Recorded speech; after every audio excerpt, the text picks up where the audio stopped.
कई लोग मुझसे कहते हैं महाराज जी आपने कितने के लिए, तो मुझे इतना क्रोध आता है उसकी बात पर। मैंने कि तुम कैसे कह सकते हो, मैं तुम्हारी गोद में बालक है, तुमने कितने का लिया ये? बोले हमने लिया थोड़ी, हमारे यहाँ जन्म हुआ है इस बालक का।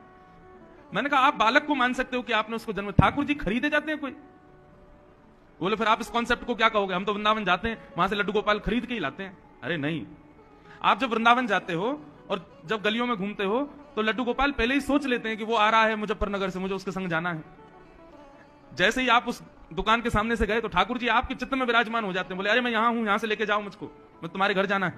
आप जाते हो, दुकान पर बैठते हो, फिर वहां बहुत सारे गोपाल जी आपको दिखाई देते हैं, पर आपके चित्त को वही भाते हैं जिनके चित्त को आप भागे हो। तो फिर आप कहोगे तो फिर पैसा क्यों दिया हमने दुकानदार को? पैसा इसलिए दिया, बोले हमारे चित्त आपके पास इतने दिन विराजे रहे, इसकी न्यौछावर रख लीजिए। ये तो हमारे ठाकुर जी जिस दिन इनका निर्माण हुआ ये उसी दिन हमारे थे, पर इतने दिनों तक ये आपके यहां विराजे रहे हैं, इसकी भैया न्यौछावर आप रखो और इनको हमको दो। मीराबाई का पद बहुत सुंदर है। कोई कहे महंगो, कोई कहे सस्तो, कोई कहे महंगो, कोई कहे सस्तो, माईरी ये तो आवत प्रेम के मोल रे।